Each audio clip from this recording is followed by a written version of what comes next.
All right, folks of the TFGO PlayStation 4 League, welcome into me, the Eagles owner, RX here, and Shaven, the Buccaneers owner, talking about our first round rookie grades of this last year's draft. At the number one overall spot, we have quarterback Trevor Lawrence, one AFC Offensive Rookie of the Year. We take a look at the season stats there: 4,600 yards, 39 touchdowns, 31 interceptions, 65% completion percentage. Just some other stats there for you guys to look at.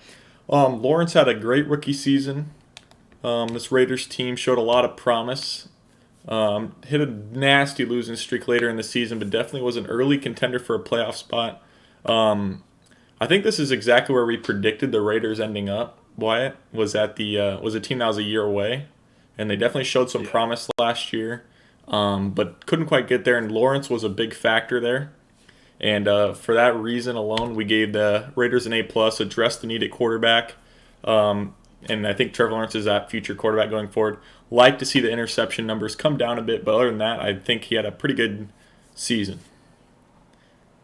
Yeah, the interception numbers are pretty high, but you like to see the potential of what could be. I mean, not really far off of 5,000 passing yards in your rookie season. Insane, and almost 40 touchdowns. So you'd like to see him have a jump in year two and drop the interceptions, but he's going to be a good player going forward. Yeah, this is definitely I mean, those are impressive numbers. Minus the interceptions for veteran QBs in their prime. So Lawrence definitely showed up and showed out this year. That's why we gave the Raiders an A plus. Definitely would like to see the interception numbers come down. But yeah. So with the second pick, the Green Bay Packers drafted tackle Penei Sewell. That's my best chance there. The rookie tackle had gave up 8 sacks this season on 928 downs played, which equates out to a sack every 116 plays. Isn't too bad for a rookie tackle, but he definitely showed a lot of promise. Definitely played much better in the run game than the pass, but look for him to take that jump with the pass here. The Packers, another rough season, but definitely have the potential with a good user to take this team places they have not been so far in the TFGO League. This roster looks very good. You got Bakhtiari, and then you got Sewell at right tackle. We ended up giving the Packers an A grade for him. I think Sewell played pretty well. Did give up the 8 sacks, but I think definitely a good pick for the Packers here, having a franchise tackle. And I think we gave them an A because based off of the rest of the tackles that were taken in the first round, he was above and beyond the best one. So that just that bumps his grade up even more, I think. Yeah, it was definitely the best pick here for the Packers. I don't know if it was the best overall pick compared to some of the production a little bit later on in the draft here. But definitely, you end up letting Bulaga walk this offseason. So now you have two, top 10 tackles, at their respective positions. You have a top 3 in Bakhtiari, top 5 to 10 in Sewell. And he's only going to get better. So I think this is a good pick for the Packers. That's why we gave him an A. At the third overall pick, we had the Bengals drafting Justin Ross here.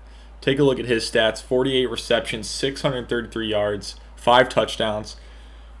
As we start to move down the list, not the best rookie season, especially comparative to a lot of the other rookie wide receivers who went after this pick. Ross has a lot of the intangibles you want, but definitely was not a difference maker for this Bengals team, and that's why we ended up giving them a C. Not a bad player, but especially comparative to a lot of the wide receivers that went after this pick, definitely was not the best player, I think, in my opinion, the Bengals could have got here at 3.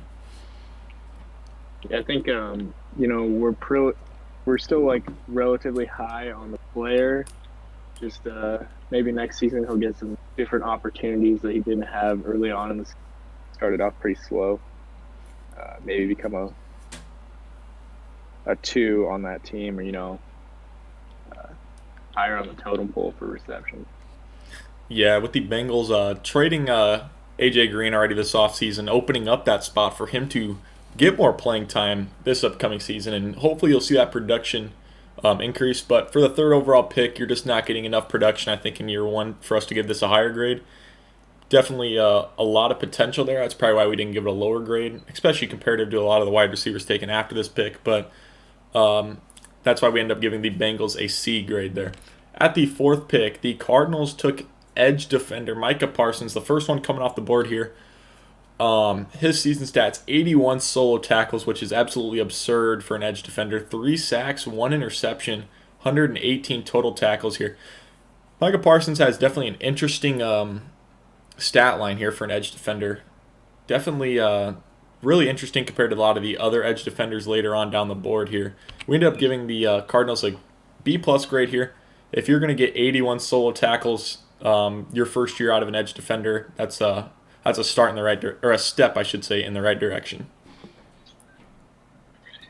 I think his stats look more something that you would see from the middle line in a 3-4, but you'd like to see a bit higher. I think definitely if he had a couple more sacks, that grade could be anywhere near an A+ for that season.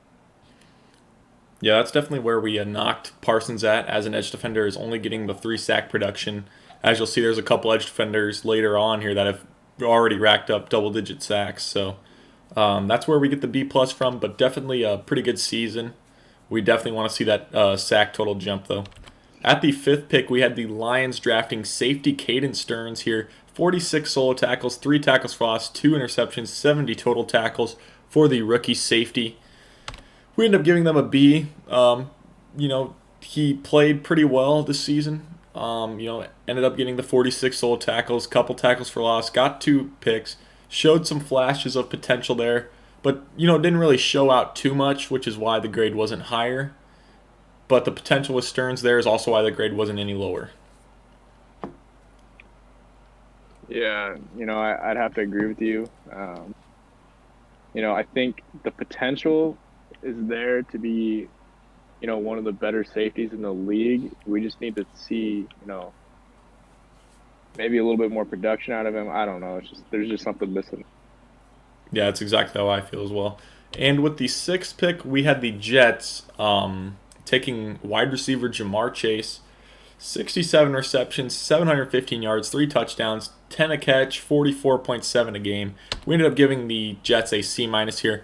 The grade for Chase has actually gone up since we did some predictions at the midseason for our grades. His production increased later on in the season, but we gave this a C-. It realistically could have been a D. The Jets, not just because of the production was pretty well for Chase, almost 700 yards. That's not too bad for your rookie season. But the fact that they traded up assets to get Jamar Chase and for him to really not have that stellar of a season, was not what we would have liked to seen, especially when there's wide receivers later on in the draft, like we said, who still had much more production than what the Jets got here at 6 when they traded up. The potential of Chase is still really good. We still don't think he's a bad player. We're just saying his overall draft grade for the Jets here wasn't that good because the production was higher on other wide receivers who went much later. And the one thing that's kind of worrying to me is the 10.7 yards average per catch. I mean, that's extremely low for a player like Jamar Chase who can get over the top of the defense. I think maybe they could use him a little bit differently because we know he's a good player. I mean, they traded up for him for a reason. I think they could use him possibly in a different this season. Yeah, it'll be interesting to see if Chase takes that jump here in year 2.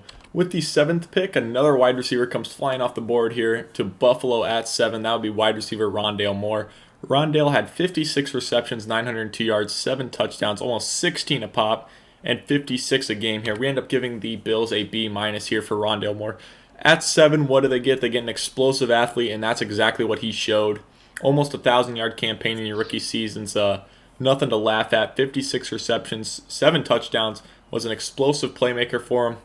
The reason we don't give them a higher grade is there's still wide receivers with more production later on in the draft. But we didn't go any lower like we done the upper ones because, you're at 7. They really needed a wide receiver. They addressed it. Had a pretty good rookie season. So the grade maybe could have been a little bit higher there, but I think it's just the production of receivers that came behind him that made that grade a little bit lower. Yeah, I'd have to agree with that. We would both say that he had a pretty good season. And looking forward, Rondale and Tylan Wallace, that's two really good young receivers for the Bills. I think even with a B minus, they're still happy with the pick. Oh yeah, they're not gonna be mad with that. There's no disappointment there. He definitely was worth it. We'll see if they bring in a new QB or if Tyree Jackson will continue to develop with Rondale Moore there in Buffalo. With the 8th pick, the NFC Offensive Rookie of the Year, quarterback Justin Fields here. Got off to a slow start there, Wyatt, but he definitely turned it around in that second half of the season as the Giants went on a little bit of a winning streak there late in the year. 4,000 yards, 36 touchdowns to only 19 interceptions, 102 QBR, 62%, almost 9 yards an attempt there. We end up giving the Giants an A-plus grade. They sit right where they're at. Fields falls to them. They make the smart decision to pick him. He fills the biggest need on that roster, other than maybe on another offensive lineman. And boom, they instantly turn it around. A much different team, especially once Fields started to get it going. This Giants team is definitely going to be a scary threat next year if Fields continues to play like this. Your thoughts? This is a good pick because I think we all know that this Giants offensive line is not very good. But, having someone who can get outside of the pocket when, there's pressure coming at him really helps your offensive line because, I mean, he's getting pressure on him quite a bit, but he's able to get outside of the pocket and make throws on the run and with his feet. So, I think this was just a great pick all around. Yeah, definitely. That's why we rewarded it with that A-plus grade. Fill a need, get a stud. I mean, you're checking all the boxes here with Fields at 8. At 9, we have the Eagles, and the Eagles end up trading up a couple spots with the Chargers. Waddle's stats end up being 46 receptions, 935 yards, 9 touchdowns, almost 20 a pop, averaging about 58 a game. We end up giving the Eagles a B here. Trading up to get Waddle, made sense. The production was there, almost 1,000-yard, 10-touchdown season for Waddle. But we definitely like to see the reception numbers come up this upcoming season. Wasn't a focal point of the offense, was more just kind of there, but he did the max with the amount of receptions and targets Waddle did get. Yeah, and you almost have to give this a good grade no matter what because of, there was no speed on this team before Jalen Waddle and Anthony Schwartz. So, he filled a bigger hole than, him. Oh, he opened up the offense by taking the top off of it and allowing us to make catches over the middle. Like, he was more important to the team than his production shows, I guess. Yeah, like you said, it was definitely a big need for this Eagles team to address that, to address the speed on this team, and it showed compared to a team that was bottom, 15 last year in offense, taking the leap, going top 10 in passing, top 10 in rushing. Definitely you could see the improvement in this Eagles team. And then with the 10th pick, the Ravens sit there at 10. They draft cornerback Patrick Surtain II. Surtain II finished with 31 solo tackles, 2 tackles for loss, 1 sack, 5 interceptions, 12 deflections, and 57 total tackles. Surtain II came in as arguably the best corner in the draft. At 10, the Ravens luck into him, and what do they get? An A. You don't have to move up. You address a huge need. You add youth into that pretty much experienced cornerback room. You give somebody opposite Marlon Humphrey. That's an absolute tandem. And then the production was there. This grade easily could have been an A+. But yeah, this was a great pick from the Ravens. Yeah, I don't think I can say anything else. I mean, it's just, that cornerback room, he really solidified it, made it probably one of the best in the league. You can't really say much else about it. All right, and with the 11th pick, the NFC Defensive Rookie of the Year, edge defender Xavier Thomas. And this is what we kind of talked about earlier with Micah Parsons. You see the sack numbers already from Thomas, 11.5, the 15 tackles for loss, on top of the 34 solo tackles. This guy was a monster this year, opposite to Neil Hunter in Minnesota. We end up giving this grade an A-. Absolutely fantastic player. Defensive Rookie of the Year, obviously. The 11.5 sacks, 15 tackles for loss. Thomas was everything that was advertised with him coming out last year. Yeah, I think, only being 22 years old, he's going to be a force for, years to come. He's already sitting at a superstar development trait. I mean, we could see him getting up to superstar X Factor. The sky's the limit for Xavier Thomas right now, I think. Yeah, it's especially scary. Vikings end up pulling out the Super Bowl win this last season on the backs of those two nasty edge defenders and Danielle Hunter and Xavier Thomas. Both guys showed up, showed out all season long. Was definitely an impressive year, and I don't think we're going to be seeing the Vikings pick this high anytime soon. At 12, the Texans drafted tackle Bamadelli Olaseni. 10 sacks allowed on 865 downs played. That's a sack every 86 and a half plays, which, as you'll see, is the highest number of all the first-rounded offensive linemen in general. Olaseni was one of the oldest offensive tackles coming out. Then we end up giving this grade a CA+. Easily could have been a lot worse. The reason we didn't give it worse is the Texans attacked a need, which was another tackle. They got that accomplished. So that's why we're not knocking them any harder. But this pick was not the best one in the first round for sure. Yeah, I agree with you. This grade could be worse if it wasn't a massive need for the Texans last year. They filled a big hole, but he probably was not the best player to take at this spot.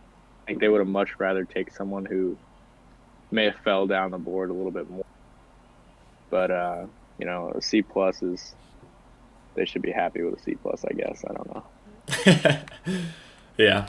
And with the 13th pick, the AFC Defensive Rookie of the Year, interior defender Marvin Wilson here, finished with 33 solo tackles, 11 tackles for loss, 14 and a half sacks, 52 total tackles.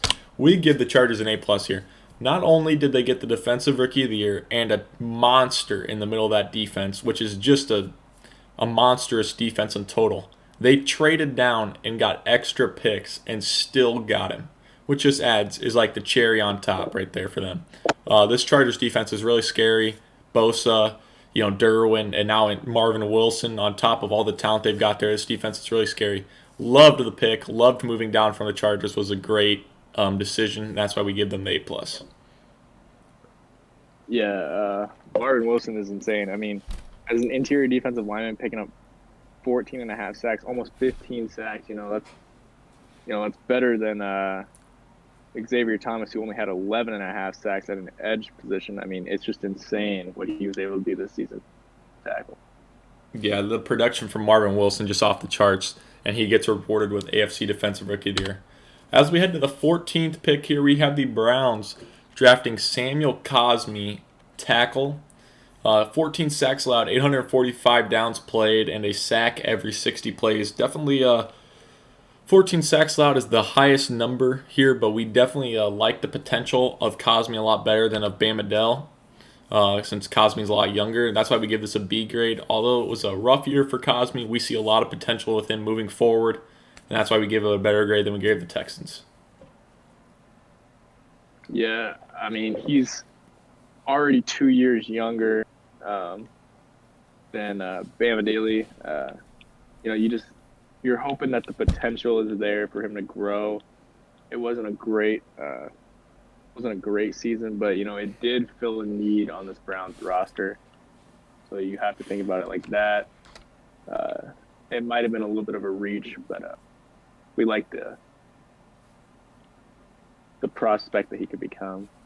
Yeah, Cosmi definitely showed a lot more potential than I think Olaseni did this last season, although the production quite wasn't there from Cosmi. As we head to the 15th pick, we have the Falcons drafting edge defender Shaka Toney. 21 solo tackles, 7 tackles for loss, 9.5 sacks, 43 total. We end up giving the Falcons a B- here. Wasn't a bad pick, wasn't a shocking great pick or anything, but the 9.5 sacks, the 7 tackles for loss, showing production here in his rookie season was Shaka Toney, and that's why we gave them a B-. He shows the potential, to be a 10-sack guy every year. Yeah, I think sitting at the 15th pick, you'd have to be happy getting 10 sacks out of your rookie. We just like to see a little bit more production maybe out of him. On the tackles for loss and, total tackles, maybe being better against the run. Yeah, it's definitely my complaint there. Definitely could have been a lot better there. But all in all, for the Falcons, getting Shakatoni, I think great pick from them there at 15. As we move to 16 here, we've got the Saints drafting wide receiver Devontae Smith here. 65 receptions, 948 yards, 5 touchdowns, 14 a pop, and 59 a game here. We give the Saints a C. Devontae Smith had a pretty good season, and that's where the C grade comes in here. Almost 1,000 yards, 65 receptions here. The reason it wasn't higher, we felt the Saints had so many more needs on the roster than wide receiver, and there's still plenty of talent as you look down the board here for what would have been available, that we feel like a defensive player or maybe an offensive lineman or something would have been much more valuable here at 16 than Devontae Smith. Yeah, the Saints team has needs all over their defense. We would have liked to see them take somebody, like Tyreek Smith, possibly, who went a couple picks later. Sean Wade. Help shore up this defense, anything. But yeah, that's why we give the Saints a C grade there at 16 here. As we head into 17, we had the Cowboys drafting edge defender Quincy Roche. His 2021 season stats were 20 solo tackles, 5 tackles for loss, 3 sacks, and 30 total tackles. We end up giving the Cowboys a D grade here. The reason it probably wasn't any lower compared to a lot of the other edge defenders on this list, there is multiple 10-sack people, multiple 10 tackles for loss edge defenders. Roche only had 5 tackles for loss. He had 3 sacks. He really wasn't effective in the run game, effective in the pass game as well. The reason it was we gave him a D and not maybe like an F or D minus there was that it hit a need there as the other edge defender spot opposite DeMarcus Lawrence here. Quincy Roche definitely has the tools there, but hopefully he can develop here in year 2. Yeah, you really hate to see production like that out of a player like Quincy Roche. I mean, he's 78 overall superstar who had 30 total tackles in an entire season. I mean, like that's 2 tackles a game, out of a first-round pick, let alone the 17th pick. It's not the kind of production that you like to see out of a player that's this talented. Yeah, Dallas here, the person we keep looking at is definitely Tyreek Smith to the Chiefs. When we compare a lot of these other edge defenders to him, it just doesn't show up there. That's why the grade's a lot lower than probably it could have been. Speaking of Tyreek Smith here, we had to pick 18 with the Chiefs here. 2021 season stats here: 36 solo tackles, 10 tackles for loss, 13.5 sacks, and 56 total tackles. That is impressive enough to begin with. Then you want to factor in that Tyreek Smith wasn't even starting for like half the season, and you really start to pop your eyes open there. For the Kansas City Chiefs, we gave him an A-. Definitely could have been a lot higher, but without the extended number of snaps and the fact that, Tyreek Smith, the thing that we really liked about this was the trade down here from the Chiefs. Somebody traded up with them. They moved out of their pick. I know that for sure. I can't remember who it was exactly. But they end up getting Tyreek Smith out of it, which is a huge move there from Kansas City. They trade down, acquire assets, and then on top of it all, you get what we're going to assume is a beast in a smaller sample size than the other edge defenders. But Tyreek Smith was a monster there late in the season. Yeah, I think, had he played a full season with a user, we're probably looking at the Defensive Rookie of the Year in the AFC. Possibly moving up to a Superstar X Factor. This is just a great pick, based off of just half of a season sample size. Yeah, hell of a pick here from the Chiefs on top of moving down. We move to 19 here with the Panthers, who traded up with the Seahawks here to move up to get the second best corner in the draft. I was surprised, I don't know if you were, Wyatt, how far Shaun Wade II fell last year. And the Panthers, a team of opportunity, didn't want to pick another wide receiver of speed here. They wanted cornerback Shaun Wade, get some help on the defensive side of the ball. He finished with 46 solo tackles, 4 tackles for loss, 6 interceptions, 9 deflections, and 69 total tackles. We give the Panthers an A-. Shaun Wade showed up and showed out. I know he was leading the league in interceptions for the first couple weeks after he got 2 or 3 in week number 1. The production slowed down a bit from there after a little bit of turnover with the users there. But all in all, Shaun Wade still had a hell of a year. We end up giving them an A-. Yeah, cornerback is one of the most valuable positions in all of football, and you can get you know, a player of this caliber at pick 19, you're gonna have a good grade, no matter who you pick. Yeah, hell of a pick here. Even though the move up was kind of what knocked it a bit down, they gave up quite a lot to move up here, but I think it was probably worth it. We moved to 20 with the 49ers drafting safety Andre Cisco, 46 solo tackles, 2 tackles for loss, 3 interceptions, 74 total. We give them a B plus. This grade would have already started off at like a B minus because of the big need the 49ers had at safety last offseason, and they addressed it with the best coverage safety in the draft here at 20. Then you add in the fact that he was useful in the running game, which I don't think a lot of people expected with the 46 solo tackles. That is quite a bit for a free safety. On top of the production of the passing game with the 3 interceptions, I like the pick here at 20 from the 49ers. Yeah, I like the pick too because it showed that he had ball skills with the 3 interceptions. Safeties aren't going to get a whole lot of interceptions, especially in their rookie year. But he did come up and make 2 tackles for loss. That's not really his game, but he did show that he's able to do it. So I think that's why we like this pick. Yeah, it's definitely why I was graded quite a bit more highly than probably it would have originally. At 21, we have the Indianapolis Colts drafting Colin Walcox here. 23 receptions, 159 yards, and 2 touchdowns. Definitely not what we wanted to see out of the 21st pick from the Colts. We give this grade an F. When you already take a look at the Colts wide receiving core going into that draft, Sammy Watkins, KJ Hill, Tyler Johnson. I know there's another name or Paris Campbell. You just take a look at that wide receiving room and you just see a lot of talent. And then you draft a wide receiver at 21 overall, at 21st overall, with so many more holes on your roster. I don't understand it. And then you draft him, and the production was awful. So we end up giving the Colts an F. Yeah, based off of where the board was at and where this team had needs, this was a terrible pick. Currently he's sitting at the number 4 receiver on the depth chart. So I'm not even sure, the stat line is going to increase by that much the next season. It's just not a great pick. When there's so many other players that they could have picked. Yeah, there's still a lot of defense. Yeah, there's still a lot of high grades we handed out in the first round, and if we went into the second round, I guarantee you there's a lot of second round studs too for that defensive side of the ball that the Colts definitely could have used to address here at 21. Instead, go Walcox. The production wasn't there. Bad pick value. That's the reason we give him an F. At the 22nd pick, we have the Buccaneers drafting wide receiver Tamorrion Terry, the only 1,000-yard wide receiver, I do believe, out of the rookie wide receivers. 55 receptions, 1041 yards, 7 touchdowns, about 19 yards a catch, and about 75 yards a game. I think that was definitely the highest out of all the rookie wide receivers on the average a game mark. And we give the Buccaneers a B here.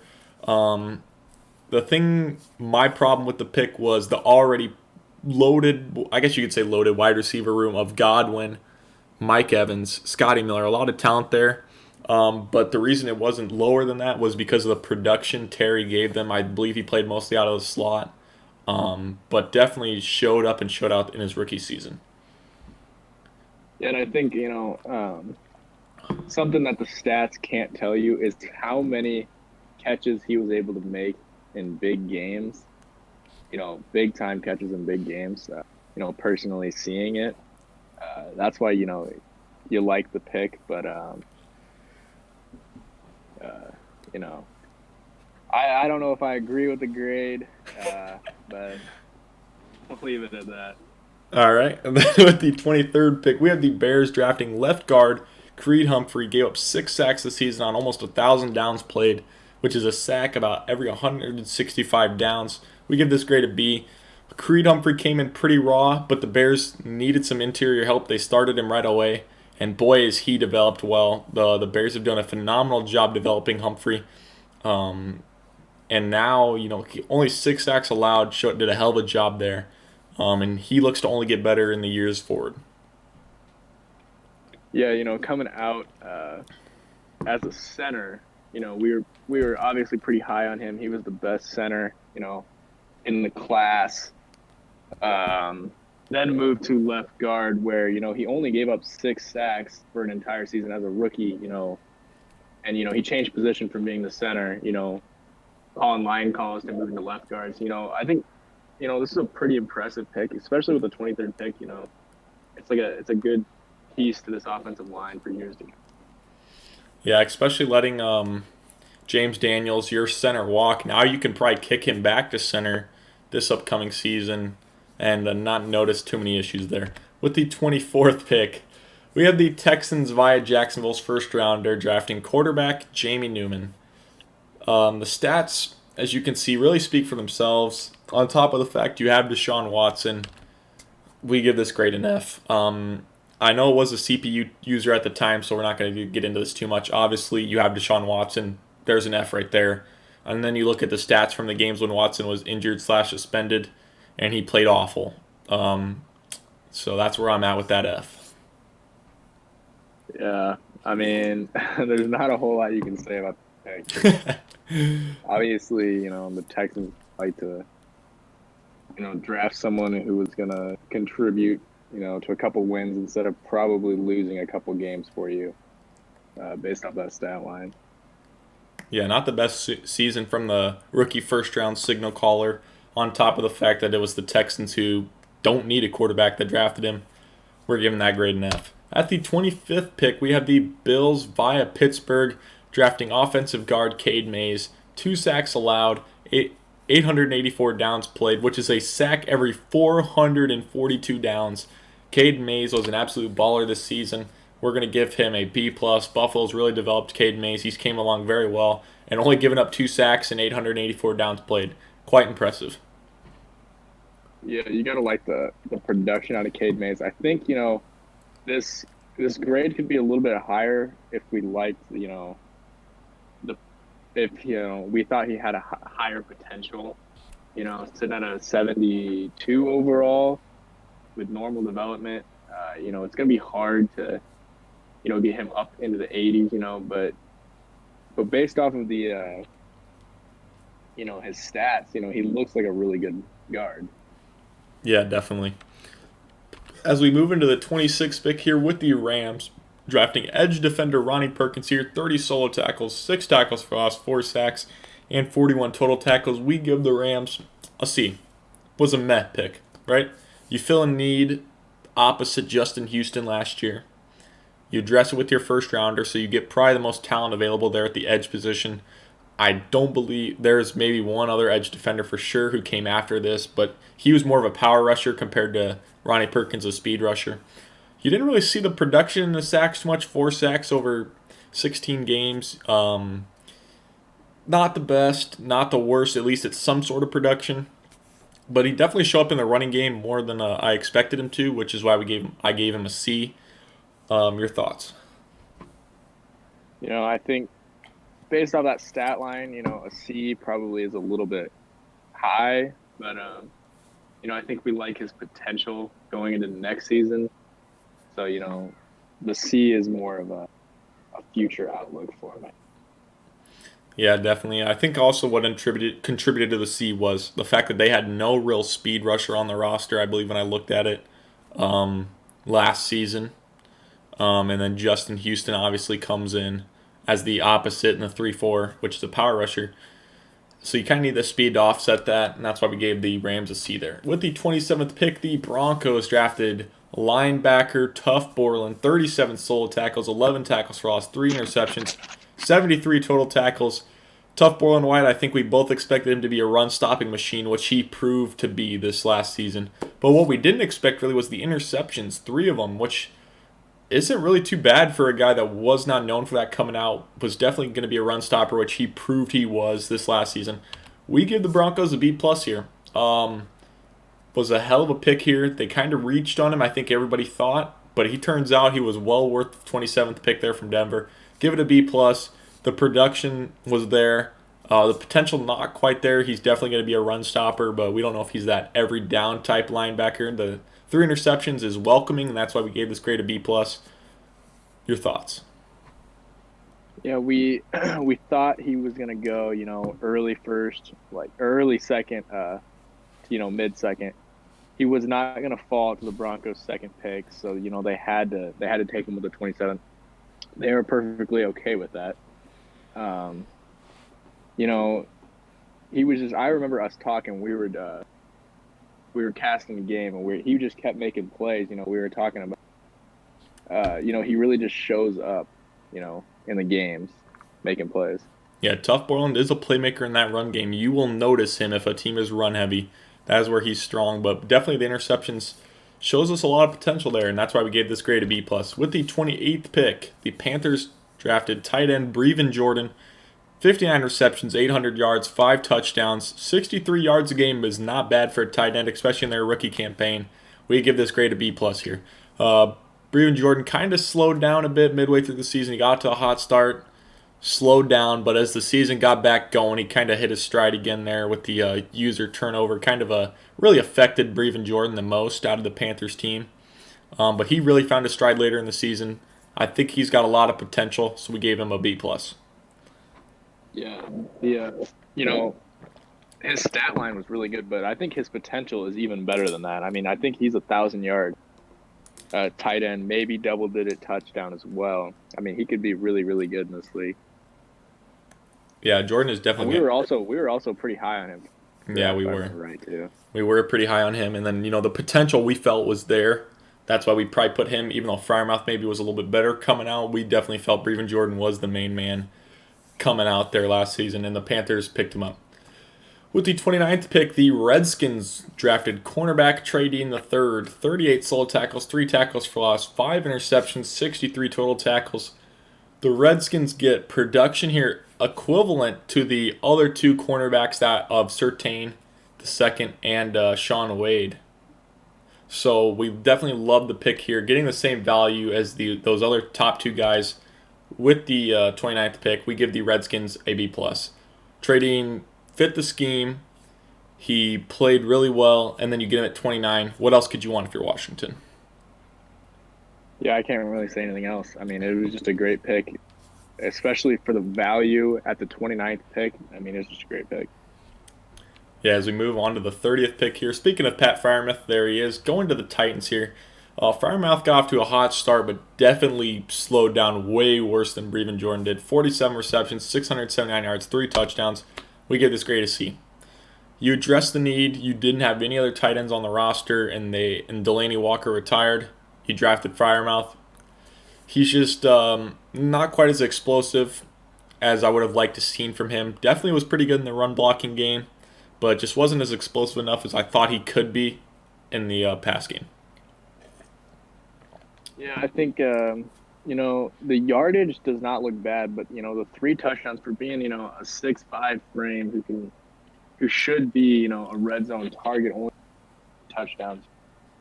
It kind of worries us a little bit about how he's going to be used in the NFL. Yeah, it's a little bit interesting there, but I like the pick. It was a good need. We'll see if his production will increase there in year number 2. With the 31st pick, we had the Vikings moving up and drafting left guard Alex Leatherwood. We gave him a B+ there. Leatherwood, a former came out as a tackle, but kicked him into guard here. 2 sacks allowed all season. But Leatherwood shows potential, and he is developing really well in that Vikings system. Was one of the forces behind their top rushing attack. One of their biggest improvements. So that's why we gave it a B+. It's just the fact that he really turned that Vikings offense, they got turned into a force with his help, I should say. So that's why we gave it a B+. Yeah, I know. I think going into next season, he could possibly be their best offensive lineman, only at 23 years old. You might have to say, in this first round, the Vikings might have won the first round. Based off of their 2 picks, we've really liked both of them so far. Yeah, definitely. The Vikings, and what shows on Sunday, they won the Super Bowl, definitely turned that team around. And both these guys here they got in the first round have contributed to that. As we move into the 32nd pick here with the Patriots, probably our favorite pick, I definitely would have to say, of the whole draft here. And that would be edge defender Tyler Johnson going number 32 to the Patriots. 30 solo tackles, 4 tackles for loss, 10.5 sacks, 2 interceptions, and 55 total tackles. We give this grade an A. Noam Wyatt, me and you were definitely very high on Tyler Johnson coming out last year. He was a mid to late second rounder We were giving him first round buzz in our mock drafts. And boy, were we rewarded. I mean, he played the Dante Hightower role perfectly, and he's only going to get better. 30 solo tackles, 4 tackles for loss, 10.5 sacks, 2 interceptions. Tyler Johnson is the definition of just being everywhere at one time. He was doing everything for this New England defense, a team that, went to the Super Bowl where he was a key contributor. Couldn't quite pull it out, but definitely Tyler Johnson shows a lot of promise moving forward.